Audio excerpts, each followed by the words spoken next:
साहित्योत्सव 2023 साहित्य अकादमी का ये सबसे बड़ा आयोजन है और 11 मार्च आप देख सकते हैं कमानी ऑडिटोरियम में ये शाम का प्रोग्राम होगा। इस वक्त 11 मार्च 10 बज रहे हैं और ये नई दिल्ली मंडी हाउस का इलाका है और इस तरह से साहित्योत्सव मनाने की पूरी तैयारी रविंद्र भवन साहित्य अकादमी लॉन है। इस लॉन में ये तैयारी हो चुकी है।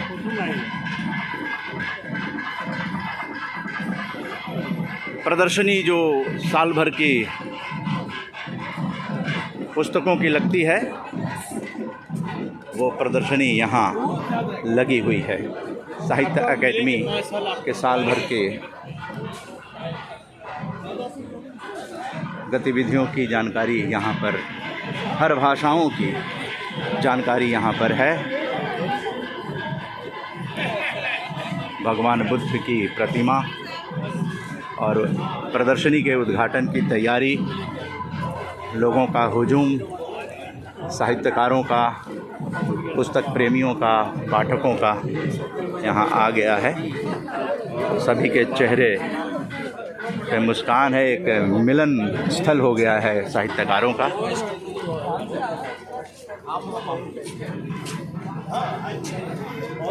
जगह जगह फ़ोटो सेशन भी हो रहे हैं क्योंकि देश भर से यहाँ साहित्यकार आ चुके हैं। हमारी कोशिश है कि इसे कैद करूं और राष्ट्रीय पुस्तक न्यास के चेयरमैन गोविंद प्रसाद शर्मा जी भी आ चुके हैं इस आयोजन पर। अभी अभी नई दिल्ली विश्व पुस्तक मेला आपके नेतृत्व में हुआ। ओह, देखिए ये पॉजिटिव मीडिया को ये आशीर्वाद मिल रहा है हमारे इतने राष्ट्रीय पुस्तक न्यास जिन्होंने कि नई दिल्ली पुस्तक मेले को नई ऊंचाइयों तक ले गए। आपके नेतृत्व में, डायरेक्टर साहब के नेतृत्व में। पॉजिटिव मीडिया के सारे समाचार देख करके तो साहित्य अकादमी की हलचलें पता लगती रहती है हम लोग तो मध्य प्रदेश में बैठ करके हम वहाँ आपको देख करके पता करते हैं क्या चल रहा है। अरे वाह, क्या बात है। एट रैंडम इस तरह की जब खुशियाँ मिलती हैं, मैं आप लोगों को बताना चाहता हूँ, मेरे मीडिया के साथी जितने भी हैं, देखिए पॉजिटिव मीडिया का काम जो है वहाँ जहाँ पर हमारी भारत की जनता जो चाहती है, जो चीज़ें देखना चाहती है उसको दिखाइए। ये इनके चेहरे पे देखिए, ये यादों में ले जाएंगे। ये अलग अलग राज्यों से आए हुए हमारे साहित्यकार हैं, पुस्तक प्रेमी हैं और इनके चेहरे पे अगर खुशी होती है तो ये भारत के लिए एक बहुत बड़ी उपलब्धि होगी क्योंकि ये साहित्य अकादमी का सबसे बड़ा आयोजन होता है और यहाँ पर हमारे जितने भी विरासत निर्माण कर रहे हैं, भारत की संस्कृति को आगे ले जा रहे हैं, वो सब साहित्यकार यहाँ पर और पत्रकार भी इसमें अपना सहयोग देने के लिए उपस्थित हैं। तो इस आयोजन को जहाँ पर कि आप संगीत की मधुर ध्वनियों को आप देखते हैं, इन मधुर ध्वनियों से रूबरू कराते हैं। यहाँ LED स्क्रीन भी लगा हुआ है। ये साहित्य अकादमी का रविंद्र भवन परिसर है और सज चुका है। 11 मार्च से लेकर 16 मार्च तक यहाँ पर साहित्यकारों का जमावड़ा हो रहा है। एक मिलन स्थल बनेगा। लोग यहाँ आएंगे, अपने परिचित अपरिचित उन चेहरों से रूबरू होंगे और सांस्कृतिक कार्यक्रम स्वागत करेगा। तो पॉजिटिव मीडिया यहाँ पहुँच चुका है।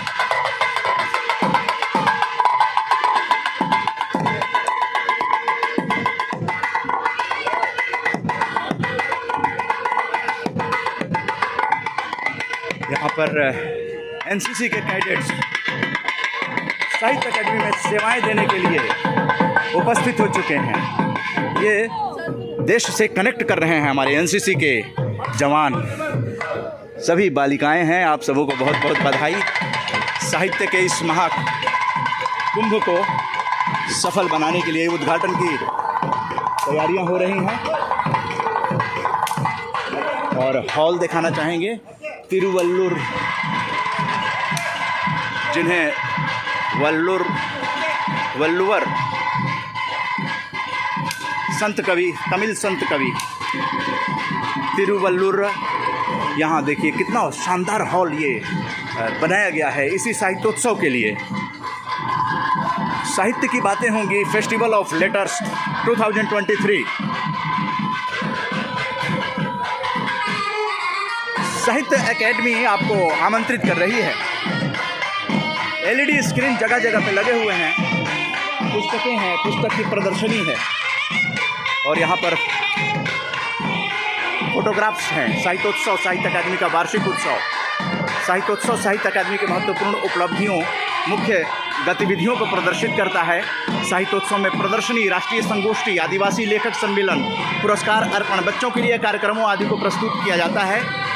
प्रथम साहित्योत्सव का आयोजन 1985 में बहुत थोड़े से लेखकों और कार्यक्रमों के साथ किया गया था। जी 1985, लगभग 4 दशकों की यात्रा। और यहाँ पर माननीय केंद्रीय संस्कृति मंत्री अर्जुन राम मेघवाल जी आ चुके हैं प्रदर्शनी का उद्घाटन करने के लिए।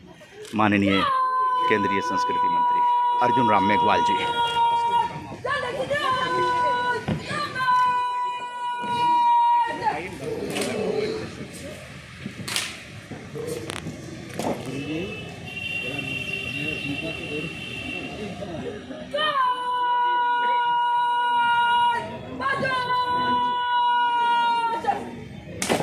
एक बात तो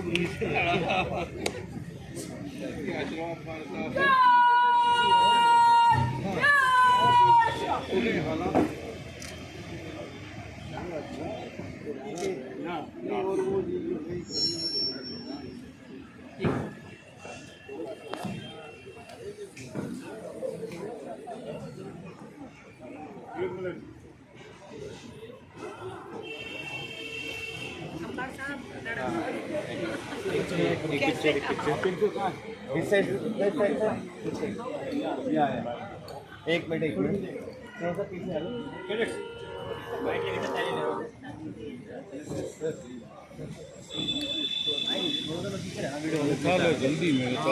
एनसीसी के इन जवानों के साथ ये सभी महिला जवान हैं, एनसीसी के कैडेट्स हैं और इनके साथ केंद्रीय संस्कृति मंत्री श्री अर्जुन राम मेघवाल जी की फ़ोटो सेशन हो रहे हैं।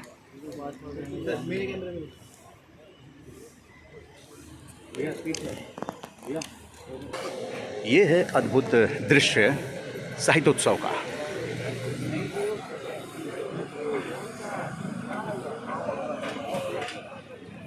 सोलह मार्च तक इस तरह का नज़ारा देखने को मिलेगा। साहित्य पर संगोष्ठियाँ होंगी, सांस्कृतिक कार्यक्रम होंगे। अच्छा, ये दीप प्रज्वलन भी हुआ है जी? दीप प्रज्वलन मैंने देखा। अच्छा, देखें।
प्रेसिडेंट साहित्य का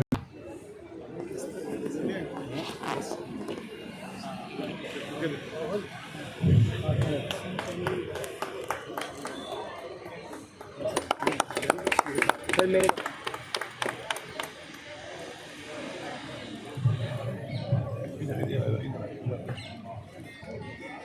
Respected Sri Arjun Ram Meghwal ji, Honorable Union Minister of Parliamentary Affairs and Culture, respected Professor Chandrasekhar Kambhaji, President of Sahitya Academy, respected Professor Vishwanath Prasad Tiwari ji, eminent Hindi writer and also former president of Sahitya Academy, Madam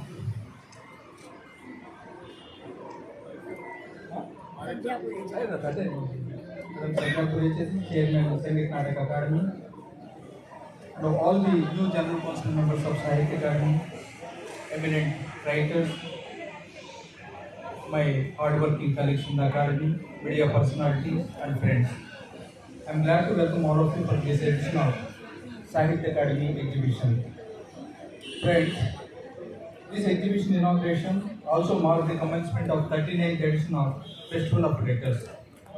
Started in 1985, Sahitya Academy has been able to organize the Festival of Writers without any break or interruption.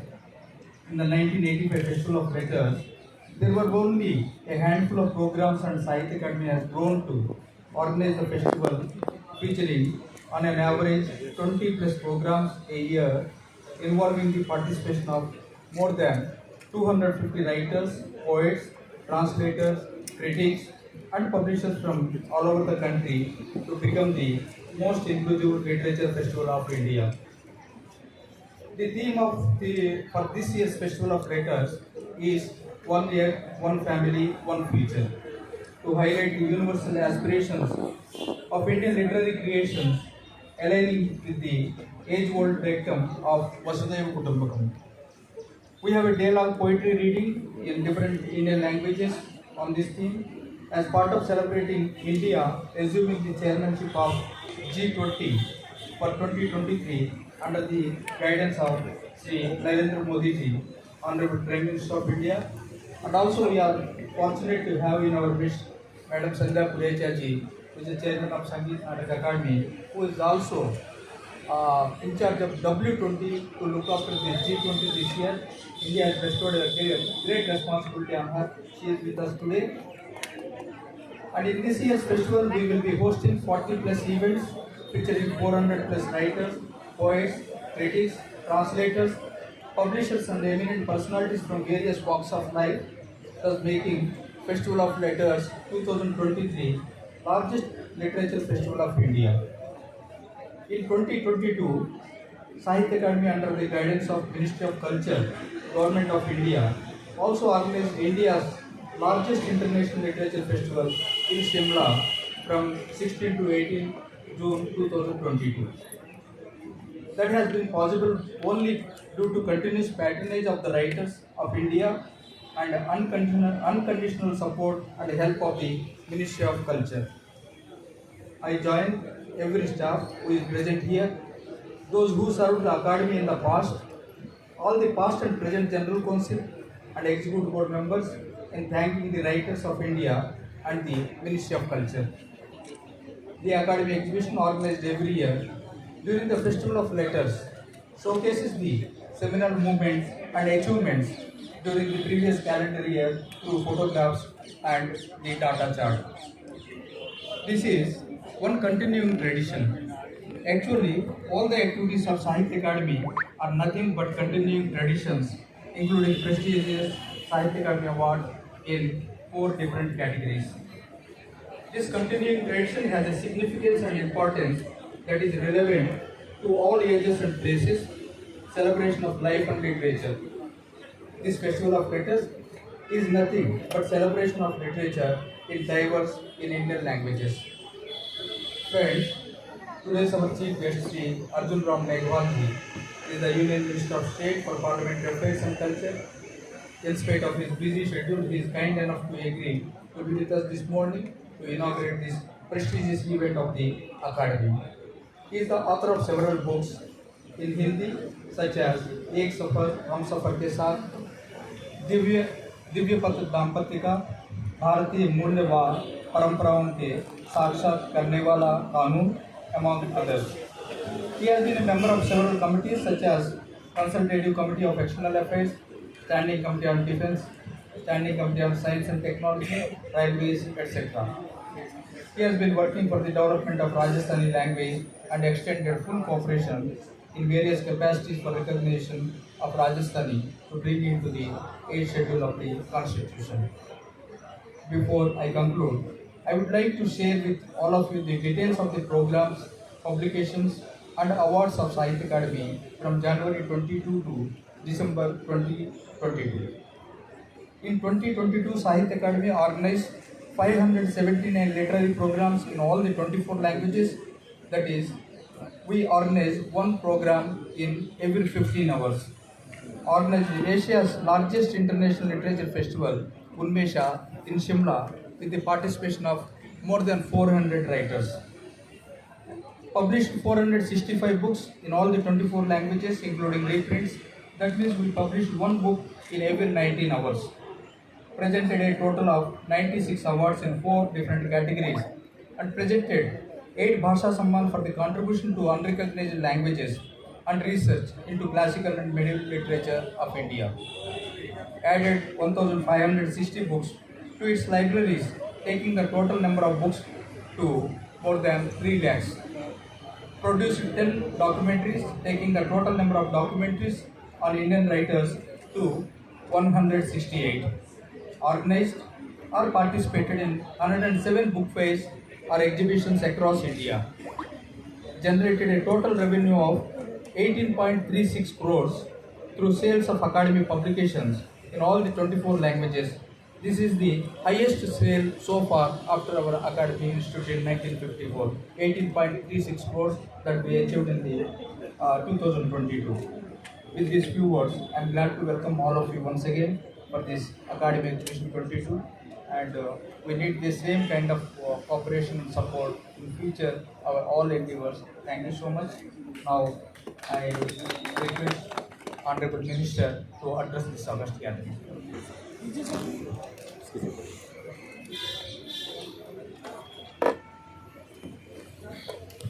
साहित्य अकादमी द्वारा आयोजित ये साहित्योत्सव का कार्यक्रम और इस कार्यक्रम की शुरुआत आज हो रही है, 16 तारीख तक चलेगा। मुझे राव साहब ने आज आमंत्रित किया है, मैं आप सबके बीच में हूँ। इस अवसर पर हमारे अध्यक्ष साहित्य अकादमी माननीय चंद्रशेखर कंबार साहब, हमारे पूर्व अध्यक्ष विश्वनाथ प्रसाद तिवारी जी और के श्रीनिवास राव सेक्रेटरी साहित्य अकादमी और श्रीमती संध्या पुरेचर जो अध्यक्ष हैं संगीत नाटक अकादमी। मैं जितने भी साहित्यकार इस परिसर में आए हैं, अलग अलग प्रदेशों से आए हैं,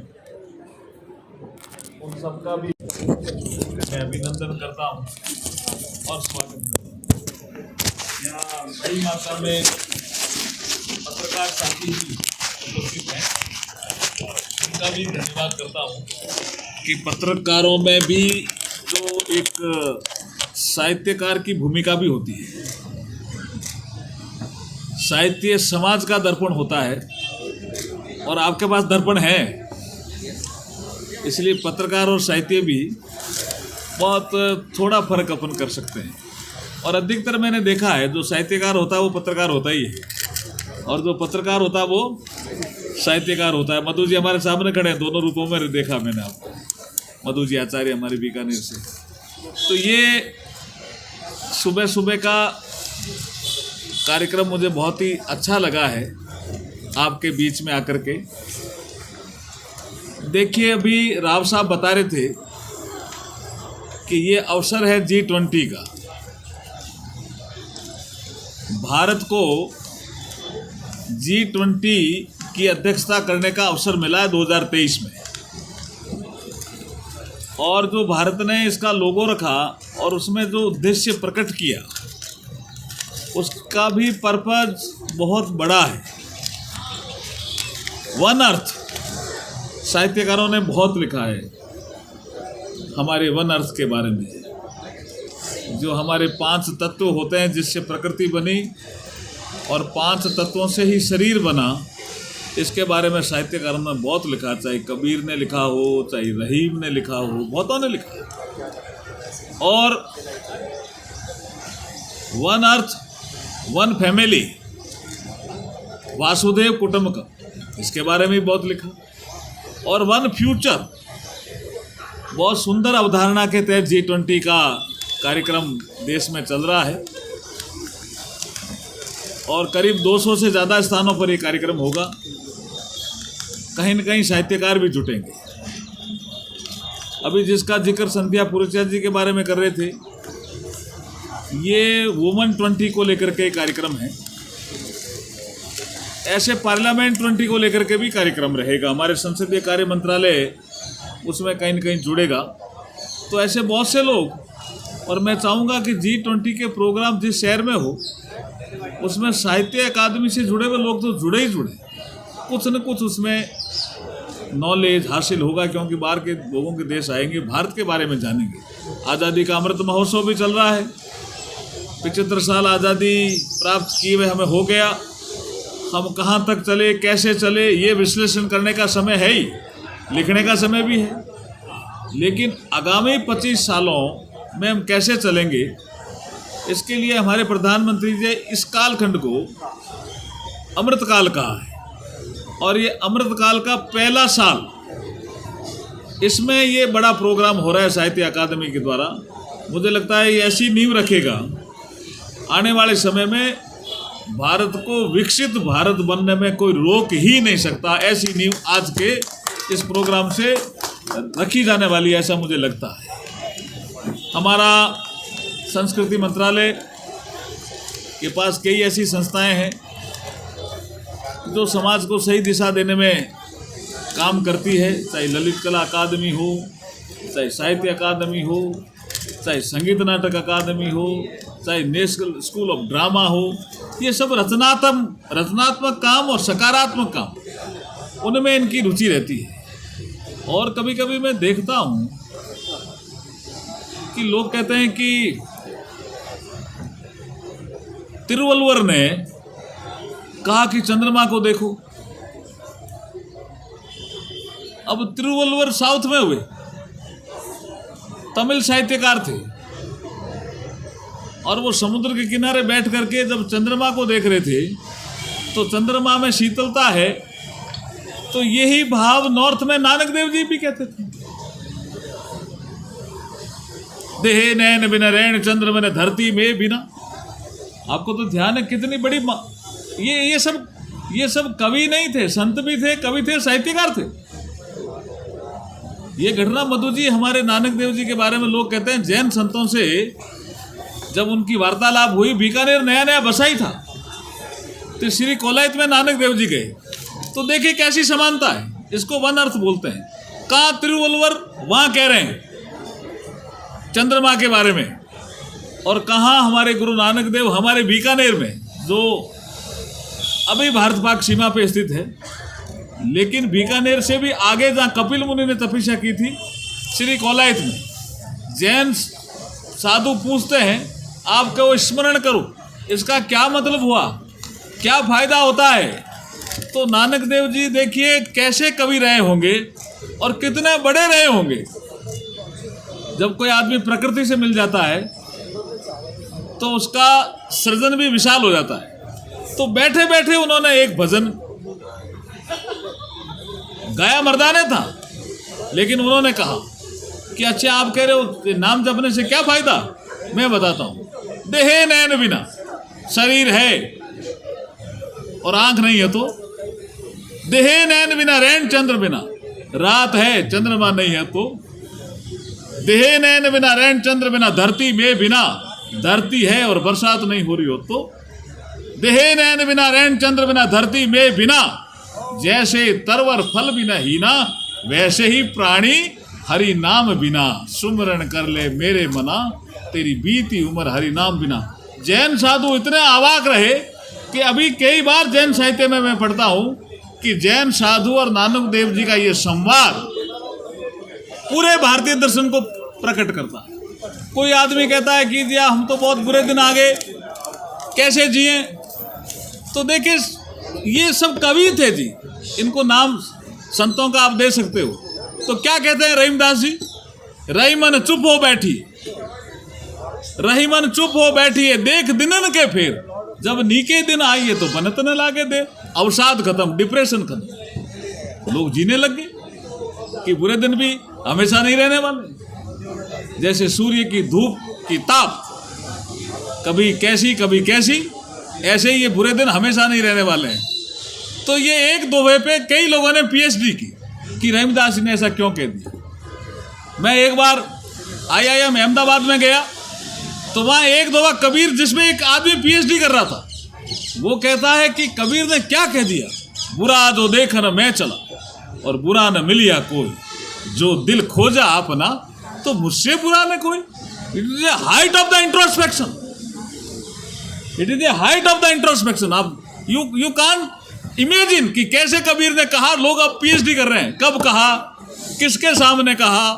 कुछ लोग कह रहे हैं कबीर ने नहीं कहा, इसने और ने कहा, लेकिन लोग पीएचडी कर रहे हैं एक दोहे पे कि इट इज इंट्रोस्पेक्शन। जब मनुष्य चिंतन मनन मंथन की प्रक्रिया से नहीं गुजरता है तो मनुष्य नहीं पशु होता है। और यही कबीर कह रहा है, बुरा जो देख न मैं चला, बुरा न मिलिया कोई, जो दिल खोजा अपना तो मुझसे बुरा न कोई। इसका मतलब अंदर देखो, नो योरसेल्फ। इस बात को कबीर भी कह रहा है। ये सब साहित्यकार ही हुए हैं जो अपनी बात कहते हैं। मुझे एक बीकानेर का एक किस्सा और याद आ गया, बहुत सुंदर उदाहरण है। एक बार ये सब वैसे बीकानेर की धरती हमारी साहित्यकारों की है। मैं कोई साहित्यकार नहीं हूँ, लेकिन राव साहब ने कहा आपने किताब लिखी। हाँ, किताब तो लिखी है, लेकिन मेरी पत्नी पे लिखी है किताब, एक सफ़र हम सफ़र के साथ। बड़ा मुश्किल काम होता है पत्नी पे लिखना, लेकिन लिखी है। यहाँ अगर हो सके तो देना किसी को, पढ़ कर कुछ समीक्षा करेंगे। तो अब एक साधु, जिसको ऐसे ही किसी ने कहा कि ये बहुत बीमार रहते हैं, ये इलाज नहीं कराते हैं, तो एक राजा ने वैद्य जी को भेज दिया कि इस साधु को देखो, इसकी नाड़ वगैरह इसकी गड़बड़ है। अब वो कितना बड़ा साहित्यकार रहा होगा जी। वो रेलवे स्टेशन पे खड़ा था वो साधु, और जैसे ही वैद्य जी जाते हैं, बोले कैसे आए, कि मुझे राजा ने भेजा है, आपकी तबीयत खराब है, आपकी नाड़ देखनी। और कैसा साहित्यकार रहा होगा। और है वो मारवाड़ी में नबजिया, ये नाड़ होती है, उसको नबज बोलते हैं। नबजिया वैद्य क्या देखे मुझे दिल की बीमारी। उस समय कैसी भाषा रही होगी, इसको हिंदुस्तानी भाषा बोलते हैं। नबजिया वैद्य क्या देखे मुझे दिल की बीमारी है। कभी कफरोग रोग बतलावे, वो नहीं मुझे नाड़ देखनी है, मुझे राजा ने कहा मुझे देखनी है। अरे बोला क्या देख रहा है तू। कभी कफरोग बतलावे, कभी तासीर गर्मी की, जिगर का हाल तू मेरा नहीं जाने अनाड़ी है। नबजिया वैद्य क्या देखे मुझे दिल की बीमारी है। ये इस तरह के साहित्यकार हुए जिन्होंने समाज में भी बहुत बड़ा काम किया, समाज को दर्शन दर्पण के माध्यम से दिया, सकारात्मक सोच के माध्यम से समाज को आगे बढ़ाया, राष्ट्र की उन्नति में इन्होंने बड़ा योगदान दिया। तो मैं चाहता हूं कि सकारात्मक सोच के साथ आप भी सब आगे बढ़ें और भारत का एक सपना है विकसित राष्ट्र बनने का, उस सपने को साकार करने में आप भी अपना योगदान दें। बहुत बहुत धन्यवाद, बहुत बहुत शुभकामनाएं। बहुत बहुत धन्यवाद सर आपके बहुत उत्तेजपूर्वक उद्बोधन के लिए। Now I request president Sahitya Akademi to welcome the joint secretary हमारे जॉइंट सेक्रेटरी उमा जी भी आ गए हैं भाई। और कौन कौन आए? राव साहब, सबके लिए तालियां बजाओ भाई, सब धन्यवाद। Now I request President Sahitya Academy to welcome the Joint Secretary of Ministry of Culture, Madam Uma Nanduri ji.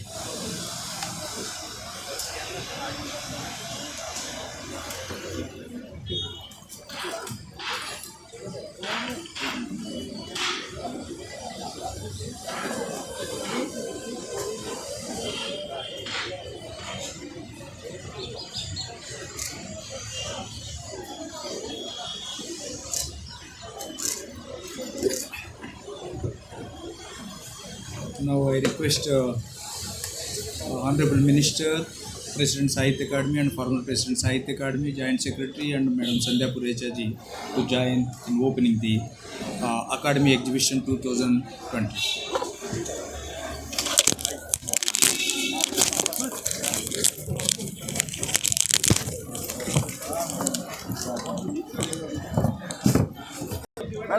Madam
साहित्योत्सव का उद्घाटन केंद्रीय संस्कृति मंत्री श्री अर्जुन राम मेघवाल जी ने किया और अब ये 11 मार्च से लेकर 16 मार्च तक चलने वाला एग्जीबिशन शुरू हो गया। यहाँ पर साहित्योत्सव को दिखाने के लिए बाहर LED भी लगे हुए हैं। यहाँ अनावरण हो रहा है।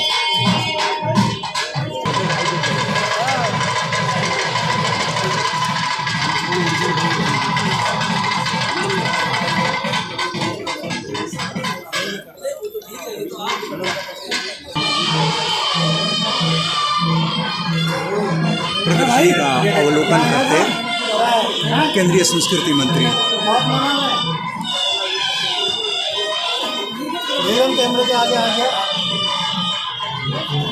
साल भर की साहित्य अकादमी की गतिविधियों का अवलोकन करते श्री अर्जुन राम मेघवाल जी। भैया यार बहुत स्लो आ रहे हो।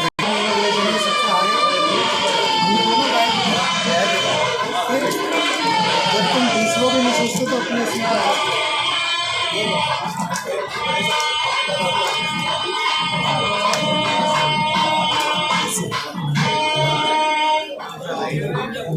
इससे ज़्यादा जाएगा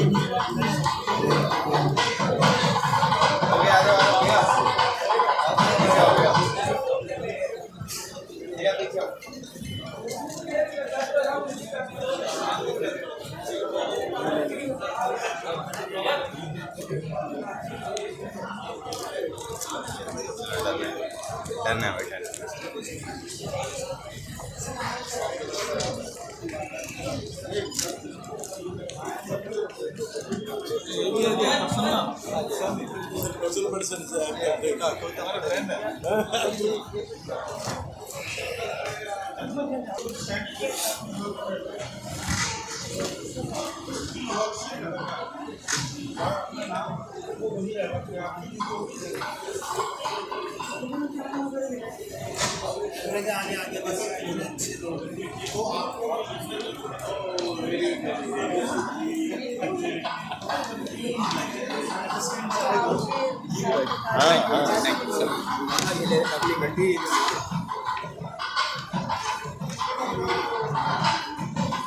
भारतीय स्वतंत्रता संग्राम और लेखक ये एग्जीबिशन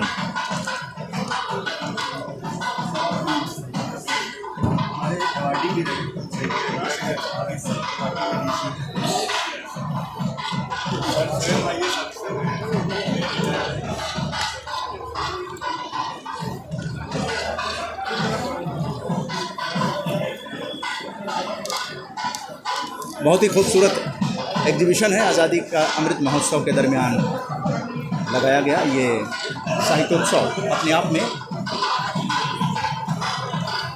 ज्ञान का भंडार है। स्वतंत्रता सेनानियों के बारे में भी यहाँ राइटअप्स दिए गए हैं। इस प्रदर्शनी का अवलोकन करते केंद्रीय संस्कृति मंत्री साथ में सचिव साहित्य अकादमी, गणमान्य अतिथि हैं जो इस एग्जीबिशन का अवलोकन कर रहे हैं। जो संगोष्ठियाँ होंगी उसका भी अवलोकन करते केंद्रीय संस्कृति मंत्री।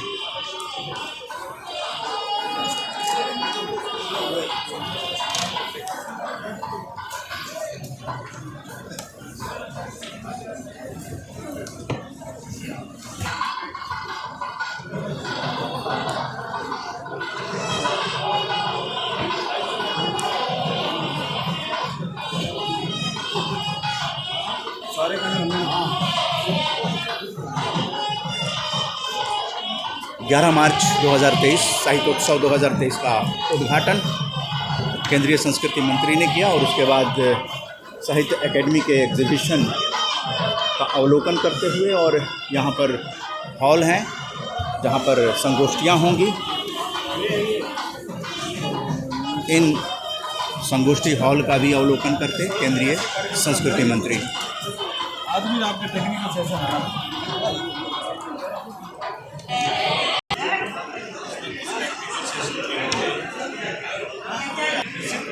देश के विकास में